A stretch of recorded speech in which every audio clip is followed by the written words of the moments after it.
Boa noite. O último relatório das Nações Unidas para o Desenvolvimento, PNUD, mostra que no Brasil a educação teve um avanço importante na composição do Índice de Desenvolvimento Humano Municipal entre 1991 e 2010, com um salto de 128%. O percentual de pessoas com mais de 18 anos que concluíram o ensino fundamental chegou a 55%, antes era de 30%. Mas a taxa de evasão escolar ainda é grande. Segundo o mesmo levantamento, no ensino fundamental, de cada 4 alunos, 1 abandona a escola. Para debater esse tema e outros do modelo educacional brasileiro e apontar caminhos, o Brasilianas de hoje convidou a representante do movimento Todos pela Educação, a gerente de projetos Andréa Bergamaschi, o fundador da Associação Parceiros da Educação, Jair Ribeiro da Silva Neto, e a fundadora do Centro de Estudos e Pesquisas em Educação, Cultura e Ação Comunitária, SEMPEC, Maria Alice Setúbal. Também contamos com a colaboração da jornalista Aline de Moraes, que vai selecionar perguntas enviadas aos nossos convidados pelo portal www.brasilianas.org. Nesse primeiro bloco, vamos responder a pergunta de como resolver o problema da evasão escolar. Eu passo a palavra primeiro à Andréa. Como é que você vê esse problema? Eu lembro que alguns anos atrás, os primeiros indicadores de educação mostravam que parte da evasão eram famílias também mudando de cidade, mudando de escola. Hoje, o que é o principal fator de evasão? Esse fator da mobilidade ainda continua, né? Isso de fato acontece especialmente em regiões como Norte e Nordeste, né? Você tem ainda uma mobilidade grande de algumas famílias, mas de maneira geral o que a gente percebe é que a escola não consegue reter o aluno, né? O que está acontecendo é isso. Esse aluno, ele muitas vezes, antes dele chegar à evasão, ele já veio acumulando dificuldades de aprendizagem desde o início, né? Então a evasão não acontece de uma hora para outra, né? A gente começa a perder esse aluno ao longo da trajetória escolar, né? Porque a escola ela ainda não consegue ser relevante para esse aluno, ela não consegue garantir que ele aprenda o que ele precisa aprender na idade em que ele precisa aprender. A gente tem índices de distorção e idade séria ainda muito altos no Brasil. Então, toda essa dificuldade acumulada e a desmotivação do aluno fazem com que, de fato, ele abandone a escola e acabe evadindo, né? Então, é preciso cuidar da qualidade agora, né? Essa escola precisa ser relevante e de qualidade para a gente reter esse aluno. Jair, no caso de populações de baixa renda, uma das críticas que se faz à escola pública é que ela procura dar a mesma formação que dá para o aluno de classe média, visando o vestibular, visando o ensino superior. E esse aluno ele precisa se virar, ele precisa trabalhar. Na sua opinião, de alguma maneira, a escola deveria partir para um tipo de formação para resultados mais imediatos para o aluno no mercado de trabalho, ou isso seria contraproducente em termos pedagógicos? Não, eu acho que seria muito produtivo e oferecer alternativas aos alunos. A maior parte da evasão hoje ocorre no ensino médio. Então a criança já chega com uma defasagem acadêmica forte, e às vezes não consegue nem acompanhar o ensino médio, mas também o que leva à evasão é a falta de interesse do programa do ensino médio. O currículo nosso do ensino médio é um currículo engessado, é um dos currículos mais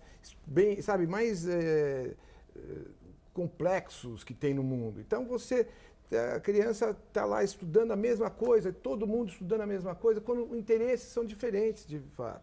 Então a nova dinâmica do ensino médio tem que ser voltado para o ensino integral e também voltado para ter eletivas, onde o sujeito possa escolher, o aluno possa escolher quais as matérias que ele quer estudar mais, quais quer se aprofundar mais. E essa integração do ensino médio profissionalizante também é uma necessidade muito clara que a gente vê nas escolas públicas hoje. Maria Alice, hoje em dia tem educadores que acham que a escola tem que ser mais do que a aula, tem que ser um fator de integração, um local de sociabilidade, algo agradável que possa, para fins de semana. Isso aí seria uma das maneiras de amarrar os alunos na escola. E o período integral, haveria condições, digamos, em termos orçamentários, de se prover o período integral? Olha, eu dividiria acho que essa resposta em relação à evasão e a sua complementação quanto à escola como um centro de irradiador de uma comunidade, estou entendendo dessa forma. Acho que a primeira questão, já foi mencionada de alguma forma anteriormente, é a questão da equidade, né? Acho que nós temos enormes desigualdades educacionais, tanto entre os centros das grandes cidades e as periferias, cidade e campo, entre as diferentes regiões do país. Então, isso é sim um fator de dificuldade de reter esse aluno nas escolas, porque a escola, ela realmente não está, muitos dos nossos professores e das nossas escolas não estão preparados para trabalhar com este aluno, né? Nós não temos programas como temos em outros países, como França e Canadá e outros países, programas que deem conta dessa diversidade cultural deste aluno que vem de famílias com um referencial cultural muito mais baixo, não só a nível socioeconômico, né? Então, a escola não está preparada, na maioria das vezes, para lidar com este aluno. E aí o aluno sai fora porque existe um descompasso muito grande e a família é muito distante, a escola não sabe falar com essa família. E o outro aspecto, acho que foi mencionado aqui pela Andréia, é que a nossa escola hoje, e é um problema do mundo também, não está conseguindo responder aos desafios do século XXI. Nós estamos em mudanças enormes, mudanças tecnológicas, mas temas que fazem parte de um dia a dia desde uma criança pequena, como as questões desde mobilidade nas grandes cidades, meio ambiente, questões de violência, que estão fora da escola. A escola está, então, aí entrando na sua questão mais especificamente. A escola ela tem que estar aberta à comunidade, porque ela tem que estar dialogando com esse dia a dia, com esse cotidiano, para trazer para dentro da sala de aula os temas que realmente fazem diferença. Os temas dos jovens, o Jair colocou, né, do ensino médio, o jovem quer estar discutindo democracia, quer estar discutindo participação, quer estar discutindo a violência, quer estar discutindo valores dessa sociedade, né? Então, a escola está distante disso. Então, a escola tem sim que ser aberta, na minha opinião, ela tem que ter um clima bom, agradável, porque toda empresa fala do clima organizacional, é uma questão fundamental para uma empresa. A escola, você passa o dia na escola ou passa meio período na escola, ela tem que ter, sim, um clima propício à aprendizagem. É essa a função da escola, a questão do conhecimento. E o período integral, eu acho, sim, que é uma grande possibilidade de fazer com que essa criança tenha mais tempo de aprendizagem e amplie esse universo cultural dessa criança numa direção de estar mais, tornar essa escola mais contemporânea. Então, agora uma dúvida que eu tenho é o seguinte, quer dizer, cabe ao Ministério da Educação, às autoridades, definir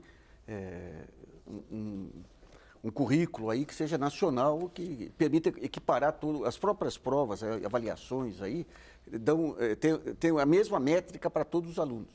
Vocês falam da diversidade, da importância de ter, digamos assim, uma customização do conteúdo de acordo com cada região e o interesse de cada... De que maneira compatibilizar, André, esses dois pontos? A necessidade de você ter uma uniformização na avaliação e a necessidade de você ter uma diversidade de temas apropriados para cada comunidade. Essa discussão do currículo ela é muito importante, né? Assim, principalmente nesse momento que a gente está falando, como a Marilis comentou, a questão da equidade, né? Acho que a gente não fala de uma unificação, mas a gente fala de um núcleo duro, vamos chamar assim, nesse currículo nacional, para garantir a equidade no que aquele aluno que nasce no interior do Amazonas e aquele aluno que nasce no interior do Rio Grande do Sul, para que eles possam aprender o básico, quer dizer, o que efetivamente... Tem que se olhar para essas matérias, português, a matemática, as ciências, enfim, aquilo que pode ser considerado um núcleo comum, para que essa equidade ou essa desigualdade educacional que a gente tem hoje no Brasil, que é causa e consequência de todas as outras desigualdades que a gente tem, quer dizer, por conta disso a gente continua perpetuando uma série de desigualdades no país, e por conta dessa desigualdade os alunos chegam de forma também totalmente diferentes, né, na escola. É importante, sim, essa discussão para se pensar o que pode ser, então, colocado no núcleo duro de ensino, enfim, né, de conteúdos, e aquilo que se pode diversificar no sentido, claro, de se respeitar o que é mais relevante para o aluno do Norte e o que é mais relevante para o aluno do Nordeste, e tentar trabalhar isso também de uma forma que seja, acho que é importante colocar, que seja de uma forma transversal também, porque esse aluno, como a gente comentou aqui no começo, ele também está mudando, né? Então, ele sai da Bahia e vem para São Paulo, ele sai de São Paulo e vai para o Mato Grosso, quer dizer, esse aluno ele está no mesmo país, então ele precisa de uma forma, ele precisa, sem dúvida, entrar na escola e poder continuar do ponto em que ele parou. Quer dizer, o caminho é esse núcleo duro e depois você customizar, ter flexibilidade. Muitos países vêm trabalhando isso, né? O Common Core nos Estados Unidos tem olhado para isso, aquilo que ele consegue, não serrar, porque eu acho que a palavra não é essa, mas aquilo que ele consegue garantir num núcleo, enfim, mais consistente ali e trabalhar as diversidades, enfim, os interesses regionais, locais, nessas outras matérias de forma transversal. Acho que é importante colocar essa questão da equidade, né? Porque a gente está no mesmo país. O modelo alemão, quem sabe, é mais adequado para o nosso.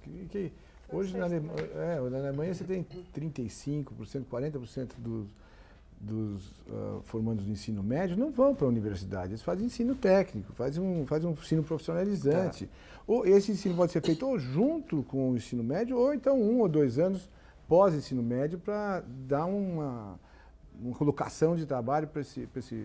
E tem alguma coisa sendo pensada no sentido de trazer temas técnicos para o ensino, para a rede convencional ou não? Tem, não. Existem vários projetos nesse sentido. Mesmo aqui em São Paulo tem uma ideia de juntar a parte do ensino do ensino médio com o ensino técnico também. Existem iniciativas também de várias ONGs. A Fundação IOSP tem um trabalho muito bacana no Brasil inteiro de profissionalização também. Mas essa, de fato, é uma tendência. Eu acho que o Brasil tem que caminhar nesse rumo. Maria Elisa, um dos pontos centrais aí, quando se trata de aluno hoje, é garantir a autoestima dele, que quando a gente está falando em todos esses desinteresses, está ligado diretamente aí a baixa autoestima. Aí. E daí vem esse tema da progressão continuada, aí que está sendo amplamente discutido hoje. Primeiro, qual a sua opinião sobre o conceito de progressão continuada, ou seja, de não repetir o aluno, mas dar um reforço para ele poder acompanhar os demais, e a maneira como a progressão continuada tem sido implementada? Eu acho que você tocou no ponto, na minha opinião, que é o ponto a ser discutido, que é a maneira como a progressão continuada acaba sendo implementada no Brasil. Então, eu, pessoalmente, o SEMPEC, a gente tem sempre trabalhado e defendido a questão da progressão continuada, porque todas as pesquisas nacionais e internacionais, é uma unanimidade que a repetência não traz mais aprendizado para os alunos, ao contrário, ela vai trabalhando que aquele aluno, ele vai interiorizando que ele não sabe, que ele não pode, que ele não acontece, o professor acaba lidando com ele disso, e aumenta exatamente, e ele acaba sendo expulso da escola, expulso entre aspas, porque acaba tendo uma distorção em idade série tão alta que acaba se desinteressando muito mais. A questão fundamental, e que não é só da política de progressão continuada, das políticas no Brasil em geral, é que muitas vezes nós conseguimos acabar com boas políticas, porque nós não temos o cuidado de implementá-las de uma forma adequada. Então, é muito comum falar, não, vamos pegar um modelo de tal país, não importa qual, porque foi muito bom, só que nós não vamos fazer isso, não vamos fazer aquilo, não vamos pegar aquilo bom. Aí a gente já mudou tudo, fica um remendo.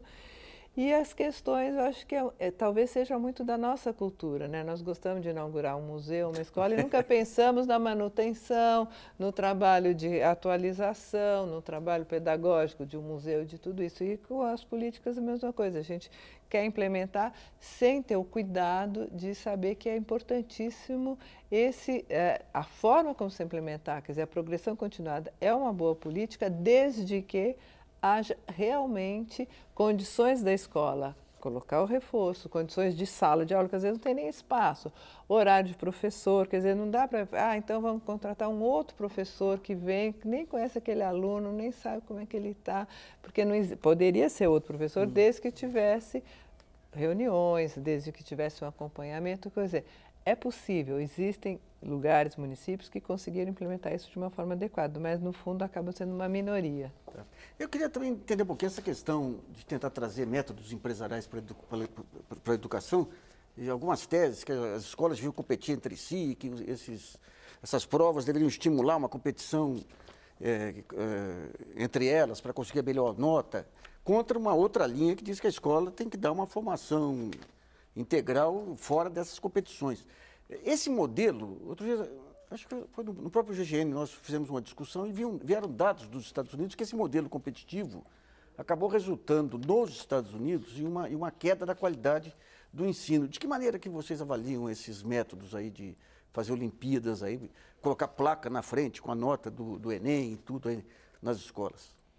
Acho que é uma série de... Você falou em várias coisas, né? Uma Mas série de coisas. O esquema da competição como fator indutor do aprendizado. Eu vejo, enfim, tem várias colocações aí. A questão das avaliações, como são usadas hoje no Brasil, por exemplo, o Enem, SAT e outros todos aí pelo mundo afora, no Brasil tem muito esse... Na minha opinião, é um problema, né? Porque a avaliação em si, ela não é o problema. O problema é o que a gente faz com ela, ou o que a gente não faz com ela, né? Porque ela está ali para ajudar o desenvolvimento do sistema educacional de um país. Então, é para a gente saber se aquele rumo está dando resultado no aprendizado do aluno. Públicas sem macro, dúvida, né? Sem dúvida, ela precisa existir. Agora, o que nós... Enfim, organizações fazemos com isso, o governo faz com isso, a imprensa faz com isso, enfim. Acho que essa é uma discussão que a gente precisa aprofundar, essa questão dos rankings, de dizer que escola X é melhor que a Y, enfim. Essa questão toda, ela agrega muito pouco para o aprendizado do aluno, para aquilo que importa na educação de fato. Ela pode agregar para outros interesses comerciais, mas enfim, aquilo que de fato a gente está dizendo, olha, esse aluno está nessa escola X, com IDEB tal, ou com Enem tal, enfim, o que ele aprende de fato, o que ele está aprendendo de fato, é esse o resultado que a gente deveria tirar, essa contribuição que a gente deveria tirar das avaliações, e não, enfim, placa na secretaria, na escola, etc. Acho que tem uma questão essa. A outra questão de Olimpíadas, enfim, aí eu acho que tem uma outra proposta, né? Não, você está falando das Olimpíadas de conhecimento. Eu usei mal o termo. Tá. A Olimpíada eu acho que é um fator. As Olimpíadas as Olimpíadas de Matemática, língua portuguesa, enfim, eu acho que elas têm uma proposta pedagógica muito bem consolidada por trás, né? Que eu acho que isso é importante de se continuar. Agora, como a escola trabalha com isso... No caso aí, é você tentar envolver todos os alunos nessa competição entre escolas para melhorar o IDEB, quer dizer, colocando isso como ponto central de políticas públicas, como alguns educadores aí têm colocado. Até que ponto que isso é eficiente? O Jair vem do mercado basicamente competitivo, onde a competição dá certo. Quando você transporta para a educação, você consegue o mesmo resultado? Não, a escola é uma entidade muito diferente da empresa. Inclusive, quando nós, na Parceiros Educação, fazemos esse programa de parceria de empresa com a escola, nós nunca deixamos o empresário ter um contato direto, muito próximo da escola, porque vai ter um choque cultural muito grande. Você bota uma facilitadora para fazer esse meio campo, para traduzir a linguagem de um para outro. Agora, tem várias questões que se usam no mundo empresarial, mas também se usa em outros mundos que precisam se aplicar mais nas escolas. A questão da meritocracia, a questão da avaliação, a questão de você ter um envolvimento maior daquele organismo para produzir um resultado mais eficiente. Quer dizer, são questões até universais. Agora, só para colocar, essa questão de você colocar a nota da escola na própria escola e publicar isso, não serve apenas para criar uma concorrência entre escolas. Isso se presta muito para o que nós todos que mexemos com educação gostaríamos muito, que é o envolvimento maior dos pais e da família com a escola. Porque precisa haver uma cobrança maior da sociedade com relação à qualidade da escola. Porque hoje o grande problema no Brasil é que 70% da população, saiu uma pesquisa alguns anos atrás, precisa sempre atualizar isso, acha que a escola pública é boa. Porque eles não tinham uma noção do que é uma escola pública boa. Na medida que meu filho está tendo acesso à escola, tem merenda, a escola é boa. Não necessariamente é, porque com a universalização você também, a qualidade foi muito prejudicada. Então, ao aproximar os pais da escola e a dar essas informações aos pais de que, olha, a sua escola não está tão bem assim, a qualidade não é tão boa assim, você consegue mais gente cobrando o programa, a escola como um todo, para que elas melhorem. Então, esse processo de aproximação dos pais é muito importante. Bom, vamos lá. Eu acho que o IDEB não necessariamente a qualidade. Não, pode falar, Maria. Não, eu acho que assim, acho que é super importante essa aproximação dos pais com a escola. Agora, eu acredito que não necessariamente você precisa colocar na porta a nota do IDEB. Eu acho que é importante se falar com os pais. Eu vi experiências no sul da Bahia, onde cada pai recebia o IDEB da classe, e isso era explicado, como é que isso era feito, as outras escolas dos outros municípios. Então, eu acho importante essa cobrança, mas não precisa estar na porta da escola, na minha opinião. Porque aquele aluno está olhando todo dia que aquela escola que ele está tirou 2 e tal.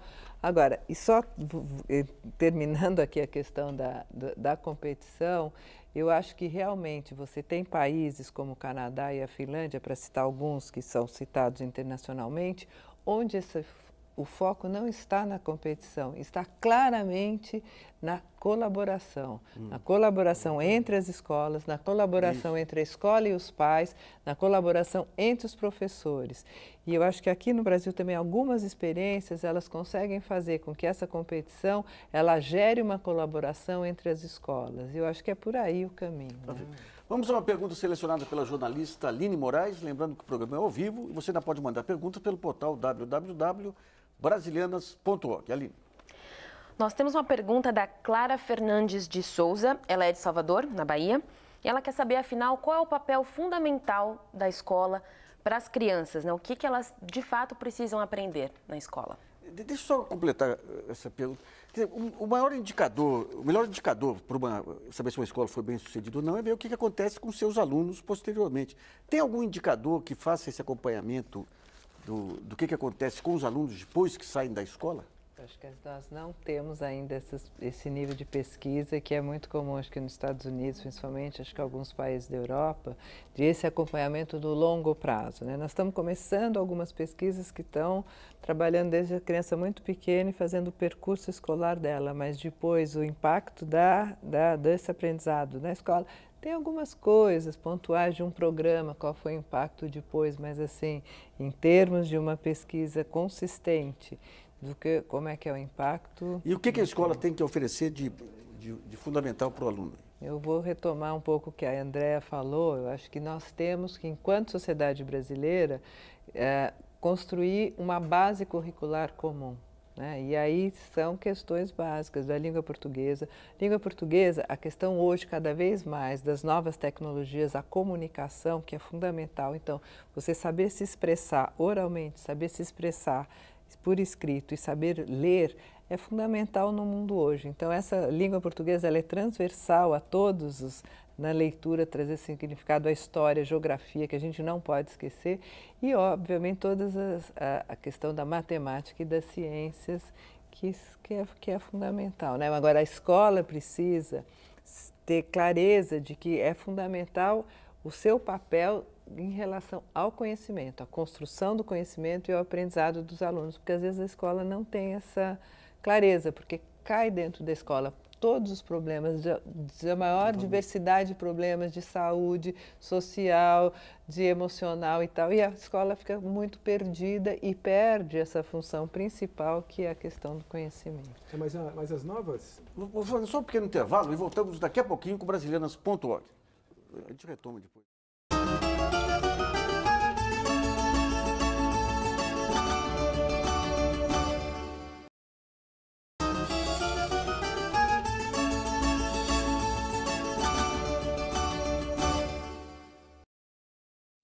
Voltamos ao Brasilianas.org, que discute as propostas da sociedade civil para a educação pública. São nossos convidados o fundador da Associação Parceiros de Educação, Jair Ribeiro da Silva Neto, a fundadora do Centro de Estudos e Pesquisas em Educação, Cultura e Ação Comunitária, SEMPEC, a Maria Alice Setúbal, e a representante do movimento Todos pela Educação, gerente de projetos, Andréa Bergamaschi.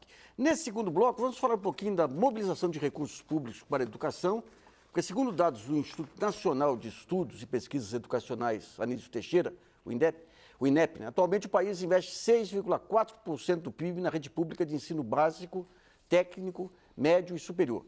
A Comissão Especial da Câmara dos Deputados, que discute o Plano Nacional de Educação, aprovou agora um gasto mínimo de 10% em toda a rede pública. O problema da educação hoje no Brasil seria de falta de recursos. Vou começar então com a Andréa. Analisando as políticas públicas, aí, desde o processo de inclusão aí nos anos 90, o avanço dos indicadores, Fundeb e tudo mais. Qual o retrato que você traçaria aí da educação brasileira à luz aí desse aumento de recursos versus eficiência de gastos? Eu acho que é um retrato positivo, né? Acho que a gente precisa reconhecer que o Brasil conseguiu colocar vários instrumentos de financiamento, enfim, conseguiu sistematizar o processo de financiamento da educação básica, redistribuição através do Fundeb, quer dizer, toda essa história que a gente veio desenvolvendo ao longo dos 15, 20 anos, enfim, de educação pública obrigatória, eu acho que isso é bastante positivo. O que eu acho que também não pode, na verdade, a gente deixar de observar é que a gente precisa, acho que agora já está num nível de maturidade importante no setor educacional brasileiro, acho que a gente precisa começar a olhar para os recursos, independente de ter mais recursos, enfim, toda essa discussão agora do PNE, mas precisa começar a olhar para os recursos que de fato, olhar para as políticas que de fato precisam ou que poderiam fazer mais com mais recursos, né? Para trabalhar tudo isso que a gente veio falando no primeiro bloco, essa questão da equidade, essa questão de currículo, essa questão de avaliação, que a escola precisa ensinar, qualidade da formação de professores, que a gente ainda não tocou aqui, a carreira de professor, quer dizer, acho que essa discussão toda que o PNE provocou por conta da meta de financiamento, que foi bastante importante, acho que trouxe à tona essa questão não só do volume maior de recursos, mas do que a gente vai fazer com esses recursos a mais. Acho que essa discussão não pode estar desatrelada. Então, daí a gente entra num ponto que você apontou no começo aí, que é quando você pega o ensino fundamental, que é o início de tudo, é um ensino que depende de municípios, que você tem pouca intervenção de União e Estados. De que maneira que você vê essa questão de colocar a base do ensino nas mãos de municípios com uma diversidade tão grande de tamanho, de qualidade, de falta de continuidade de políticas? De que maneira que se pode melhorar a questão do ensino fundamental?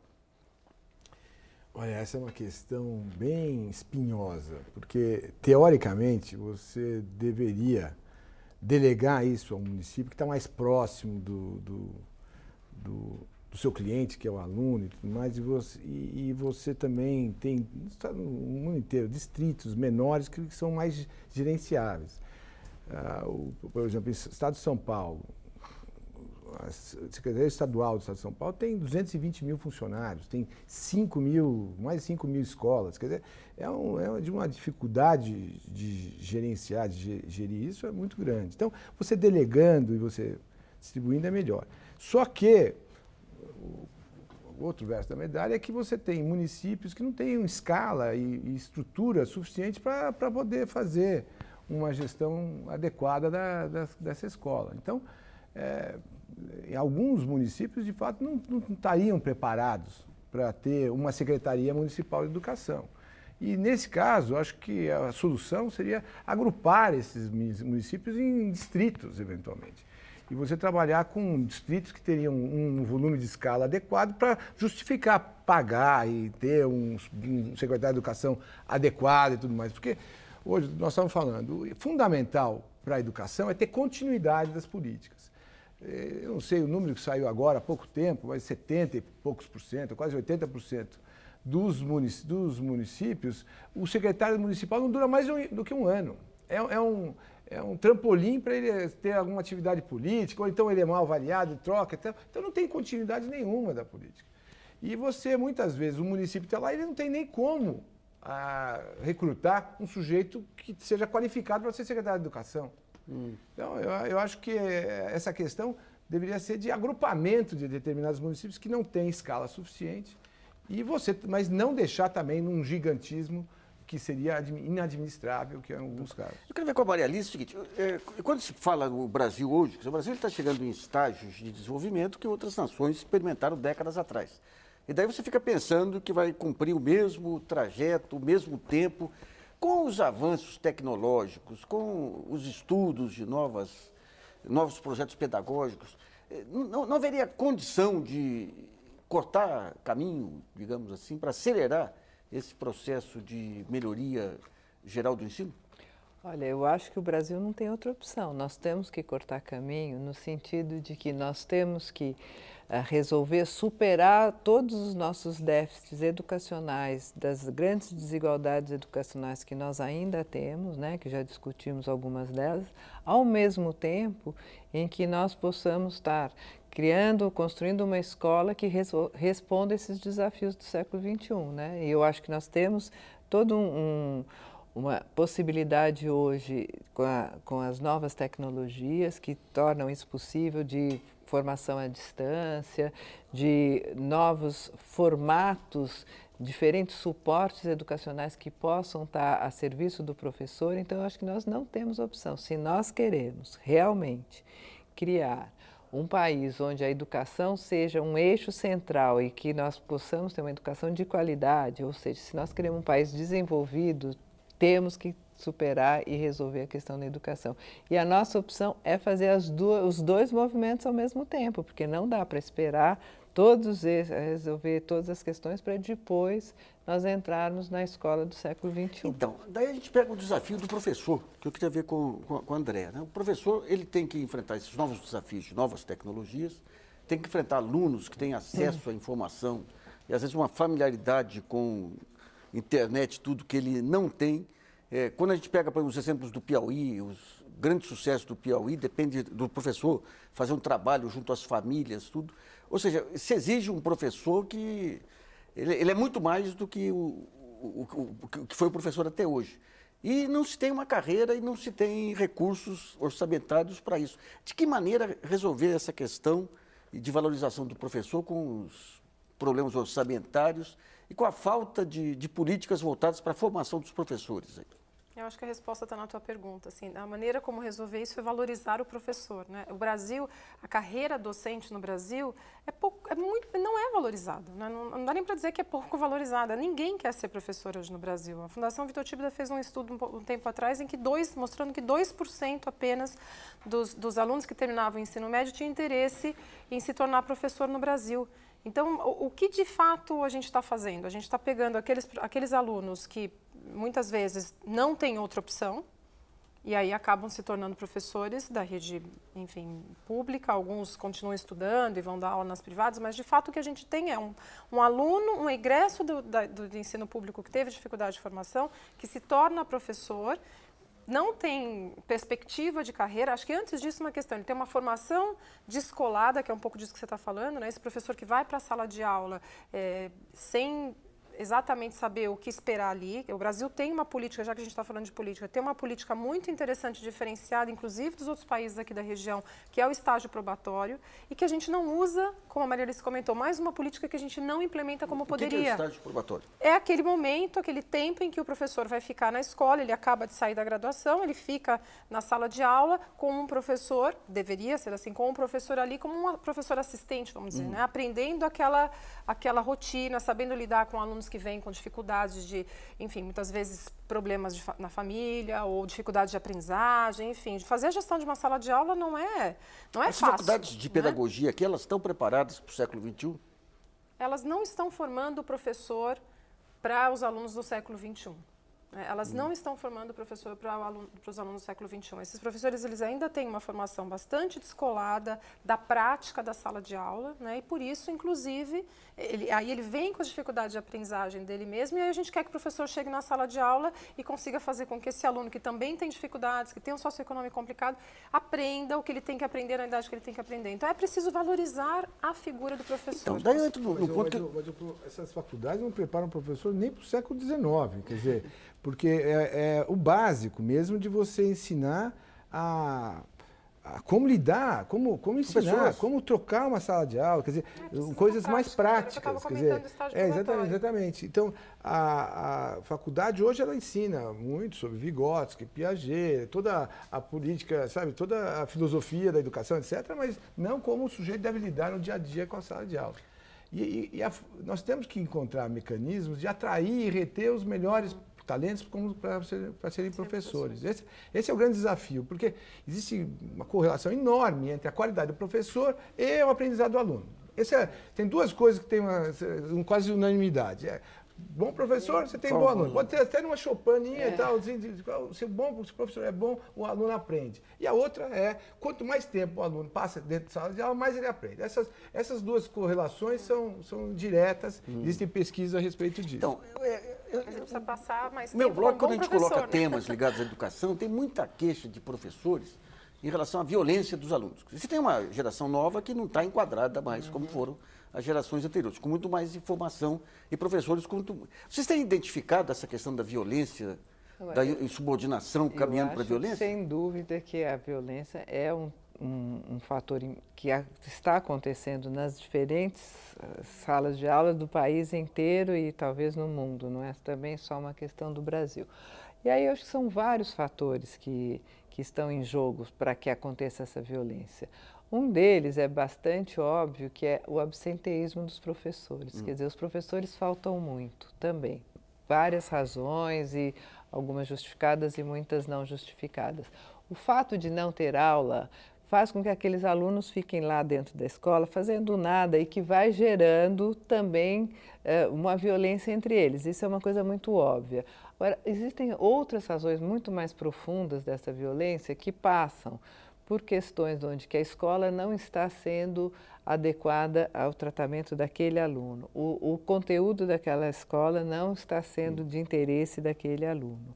O professor está ali, assoberbado de tarefas, com todos esses celulares e novas tecnologias que os alunos têm a maior facilidade de estar trabalhando com isso e ele não. Então é um conjunto de fatores que faz com que essa violência vá se tornando cada vez mais um tema bastante muito importante, no sentido de que isso está fazendo com que esses alunos também deixem de aprender, que a escola também acaba despendendo um tempo muito grande para trabalhar questões da violência que ela não sabe trabalhar, e aí gera quase que um círculo vicioso onde ela não consegue sair disso. Uma forma bastante importante de conseguir reverter e superar essas questões da violência é um trabalho com a comunidade. É começar a fazer pontes com essa comunidade, é trazer essas famílias mais perto, é discutir essas questões de uma forma mais aberta. De alguma maneira, independentemente de analisar a gestão dele, aquela ideia do Xalita de abrir as escolas no final de semana é central. Essa ideia é interessante, independente de quem foi e como foi, mas essa ideia de abrir a escola para a comunidade, onde a escola realmente, a comunidade sinta que aquela escola é sua, né? Que tenha uma relação de pertencimento, é um fator importante que, desde que bem aproveitado, aí de novo, bem implementado, em alguns lugares esse programa foi muito bem sucedido. Bom, vamos a mais uma pergunta selecionada pela jornalista Aline Moraes. Lembrando que o programa é ao vivo, você ainda pode mandar sua pergunta pelo site www.brasilianas.org. Aline. A pergunta é do Marcelo Cabral, ele é de Brasília, Distrito Federal. Ele quer saber se algo muda com os recursos do pré-sal. Vocês começaram aqui o bloco falando, né, dos recursos para a educação. Jair. Eu acho que essa história de se precisa mais dinheiro ou não para a educação, eu acho que sempre precisa, porque até não é um tema super controverso, porque existe muita pesquisa indicando que se você aumentar o salário do professor, não necessariamente você vai ter uma qualidade de educação melhor. Isso é uma verdade. Sim, mas a partir disso, chegaram à conclusão que não precisa aumentar o salário. Não precisa aumentar o salário, mas não é isso. O fator Gustavo Iotti, cartesiano. Mas teve outra pesquisa recente agora, que o Brasil precisava investir uns 54 bilhões de reais para adequar as escolas para a estrutura mínima necessária nas milhares de escolas que existem pelo Brasil. Então, existe uma defasagem, sim. E eu acho que para você atrair também um bom professor, a gente tem pensado muito sobre isso, refletido com o grupo de estudo que nós temos, não adianta só aumentar o salário do professor. Isso não vai resolver. Você tem que melhorar o ambiente de trabalho do professor. Você está falando da empresa, né, que tem que ter um ambiente de trabalho adequado. A escola também precisa proporcionar para o professor um ambiente relativamente adequado. Você tem que ter sala de aula, tem que ter segurança, tem que ter equipamento mínimo.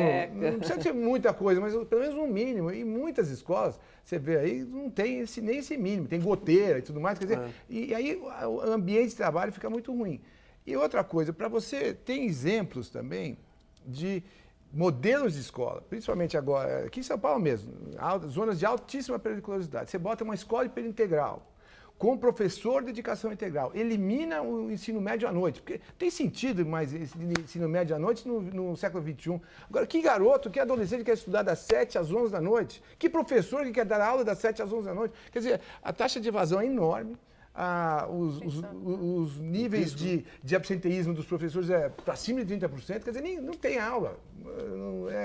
Me engana que eu gosto. Tem que acabar com o ensino noturno, do ensino médio, e você tendo uma estrutura e uma proposta de ensino, mesmo ensino médio, adequada com o projeto de vida da criança, tal, que é o modelo que São Paulo está adotando agora das escolas de período integral, você não tem problema nem de evasão e nem de violência, mesmo nas zonas de alta periculosidade. Então, existem hoje modelos, e só terminar, a questão da educação não tem achismo mais. Tem pesquisas, exemplos que comprovam o que deve e o que não deve ser feito. Então, está muito claro já para quem está aqui quem mexe com como da escala. É como da escala essas boas práticas. E aí a questão, não tem dinheiro para fazer escola de período integral. Eu acho que tem vários Brasis, né? Quer dizer, tem Nordeste, Norte, que tem dificuldades orçamentárias um pouco mais complicadas. Por exemplo, aqui, mas no Sul, em São Paulo, no Sudeste. Por que um programa de 20 anos, por que um brasileiro de 2030 não pode ter a mesma educação que um americano de 1910? Agora, essa questão do recurso, ela é polêmica, mas é como o Jair disse, né? Quer dizer, não é só o salário do professor, eu concordo totalmente, mas é também. Nós temos um piso salarial que nós temos a maioria dos estados, inclusive do Sul, estados do Sul, não cumpre o piso salarial. Que não chega, é isso que eu ia falar, não chega a R$2.000. Reajustado no início desse ano. Eu, sinceramente, não acho que é só o salário, mas o salário faz parte. Salário não tem como, né? Você tem que atrair bons profissionais, você tem que ter um salário digno, no mínimo. E com as condições, como o Jair falou. E com uma valorização, e com condições. Essa questão do com formação continuada. Com formação inicial e continuada. Não tem uma... Como você falou no começo, não tem uma bala de prata. Não tem uma bala de prata. Tem educação. E isso é muito comum entre empresários. O pessoal chega lá e diz, não, só faz isso, você resolve em 3 anos, você resolve a educação. Qual é a coisa? Não é isso. Eu estou... Sei lá, eu sou mais neófito entre as duas aqui, mas eu estou já militando nessa área há algum tempo e, de fato, você tem que fazer uma série de coisas. Eu acho que tem uma parte interessante. A gente fez um brasileiro uns tempos atrás que tinha o pessoal todos pela educação, tinha o pessoal das secretarias de educação municipais, tinha de sindicatos, e já tem consenso. Você tem que dar bons salários para os professores, dar boas condições de trabalho, avaliar e cobrar. Acho que é a fórmula. Então, digamos, o fato de já ter uma uniformidade de diagnóstico, é possível que a gente tenha na educação, que tem na saúde hoje, que independentemente de governos que entram ou que saem, você tem uma continuidade em ministros da saúde que são muito mais da bancada da saúde do que da bancada de governo. Mas vamos para mais um intervalo e voltamos daqui a pouquinho.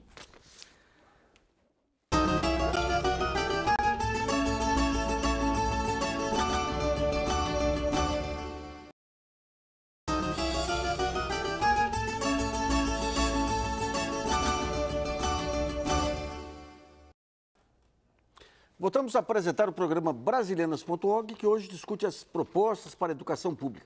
Nesse último bloco, vamos falar de experiências bem-sucedidas, sugeridas aí pelas políticas públicas e por grupos da iniciativa privada com projetos para melhoria de ensino.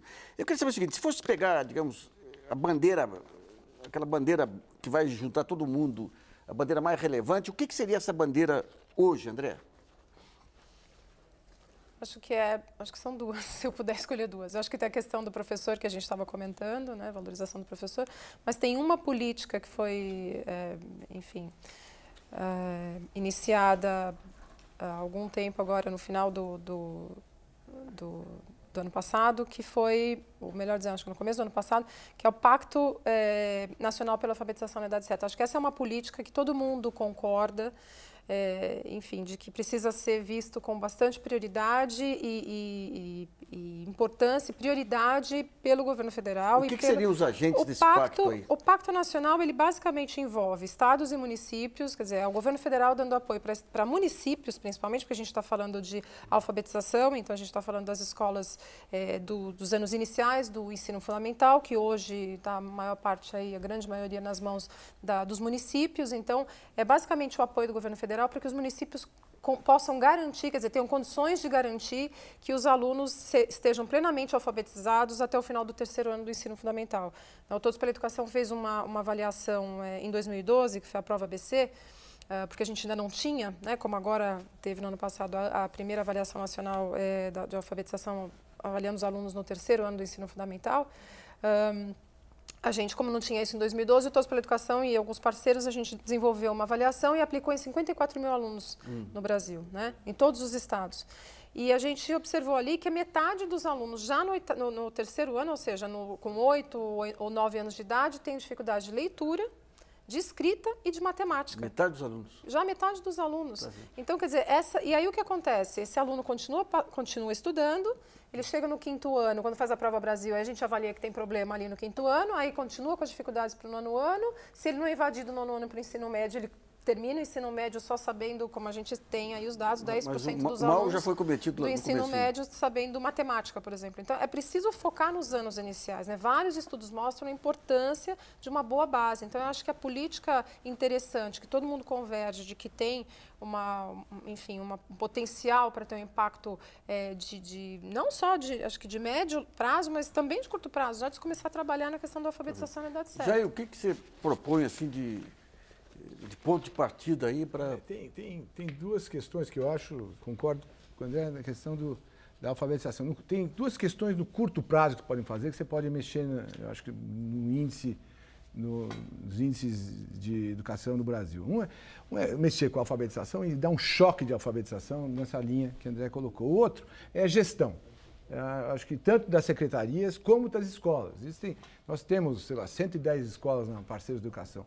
O nosso critério absoluto para definir qual escola que nós vamos fazer essa parceria é a qualidade do gestor. Se ele está aberto a isso, então, porque você tem o mesmo material humano, o mesmo material financeiro, etc., com uma boa gestora numa escola, tem um resultado muito diferente de uma escola com má gestão. O que vocês oferecem para a escola parceira? Nós chegamos na escola, a gente faz um diagnóstico da escola e identificamos os problemas. Depois nós desenvolvemos um plano de ação com os pais e com a diretora, com o corpo diretivo da escola, às vezes também envolvendo os professores, de como nós vamos atingir determinada meta. E nós atuamos em 4 pilares. E o mais importante é no aspecto pedagógico. O que nós mais fazemos é formação continuada dos professores ou reforço na linha do que a Maria Alice mencionou. Quer dizer, isso é o foco principal nosso, treinar os professores, os coordenadores pedagógicos a aplicar o material escolar. Depois nós mexemos também na gestão, na infraestrutura da escola, que é onde todo mundo quer, mas tem uma correlação muito baixa entre melhoria de infraestrutura e aproveitamento escolar do aluno. E o terceiro é como inserir a escola na comunidade. Quer dizer, são os 4 pilares da nossa atuação. Vocês estão quanto tempo atuando? Então, estamos fazendo 10 anos agora esse ano. E qual que avaliação, os indicadores aí? O que nós aprendemos nesse período todo foi justamente o foco maior na área pedagógica e que nós podemos ter um impacto muito maior no ciclo 1, porque você tem professores, tem uma rotatividade dos professores um pouco menor e você consegue trabalhar um pouco mais esses professores. No ciclo 2, o impacto é um pouco menor, mas ainda assim se sente. E no ensino médio, num formato atual, ou seja, no formato antigo, é imperceptível quase o impacto, porque é um modelo falido.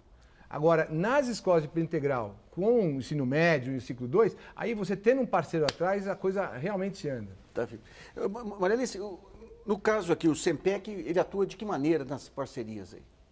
Olha, o SEMPEC atua em parceria tanto com fundações empresariais como com diferentes governos, municipal, federal, estadual, e trabalhando em parcerias com projetos. Então, por exemplo, a Olimpíada da Língua Portuguesa é um projeto que é uma parceria entre o MEC, o Ministério da Educação, a Fundação Itaú Social, e o SEMPEC é o realizador desse processo. Então, nós sempre atuamos em parceria com diferentes parceiros e em diferentes níveis, né? Mas nessa parceria vocês levam material didático? Então, nós trabalhamos fazendo muito formação. O foco central do SEMPEC é a formação, mas a elaboração de material didático, então toda a questão, por exemplo, de educação integral, então materiais para as diferentes áreas de educação integral, formação continuada dos professores, formação de diretores, trabalhos com gestão, trabalhamos também muito com ONGs que estão ligadas com a educação, né? Então, acho que assim, a gente tem um trabalho integrado e em parceria. Agora, eu só gostaria de falar também assim, porque eu acho que em termos de qual que é a bandeira desse país, né, da bandeira da educação, eu concordo com tudo que foi colocado aqui antes, no sentido de que nós não temos uma bala de prata, mas o que eu acho que falta para esse país é colocar a educação não apenas como prioridade, que todos os políticos colocam, é a educação numa agenda prioritária, estratégica para esse país. Quer dizer, a educação não é estratégica, não tem uma agenda estratégica para o desenvolvimento, não é considerada dessa forma. E eu acho que é isso que vai fazer a diferença e envolver as diferentes forças sociais, universidades, empresas, ONGs, movimentos sociais, sindicatos, obviamente todas as escolas, professores e tudo, em torno de uma agenda estratégica para o país. Vamos a uma pergunta rápida selecionada pela jornalista Aline Moraes no portal www.brasilianas.org. Aline. Vamos lá, a pergunta agora é do Evandro Condé de Lima, ele é de Belo Horizonte, Minas Gerais. Ele quer saber se nós devemos buscar fórmulas, né, em outros países que são considerados exemplos, né, de educação, de ensino, ou se nós devemos criar as nossas próprias fórmulas sem buscar essa base. André, uma resposta rápida, que é facinho o tema aí, então... Acho que é importante a gente tentar aprender, conhecer de fato as políticas que deram resultado em outros países que hoje estão com a educação, enfim, já, né, nos patamares de qualidade, de aprendizado adequados, né? Já conseguiram universalizar com equidade, com qualidade. Acho que é importante sim o Brasil olhar para esses países e tentar entender quais foram aquelas políticas. Acho que é importante também a gente olhar para o Brasil hoje e para esses países em momentos em que eles também tinham as mesmas dificuldades que a gente. Então, em que momento a Finlândia deu aquela virada em que ela transformou a carreira de professor na carreira mais cobiçada e melhor paga da Finlândia, por exemplo, né? E a partir daí as outras questões todas de educação foram se resolvendo. Quer dizer, acho que é importante a gente olhar sim para as políticas que aconteceram. Não se trata de copiar exatamente, né? Isso acho que já é uma questão bastante, enfim, elaborada e resolvida no setor aqui, mas sim de entender o que foi feito lá fora, em que momento aquilo aconteceu e tentar transformar para a nossa realidade. O programa Brasilianas.org sobre as propostas para melhorar a educação pública termina por aqui. Agradeço a participação da gerente de projetos do Movimento Todos pela Educação, André Bergamaschi, do fundador da Associação Parceiros da Educação, Jair Ribeiro da Silva Neto, e da fundadora do Centro de Estudos e Pesquisas em Educação, Cultura e Ação Comunitária, SEMPEC, Maria Alice Setúbal. Agradeço também a colaboração da jornalista Aline Moraes e de você que nos acompanhou em mais essa edição. Participe também enviando sugestões, artigos e vídeos para o portal www.brasilianas.org. Esse espaço aqui também é seu. E voltamos na próxima segunda-feira, às 8 horas da noite. Até lá.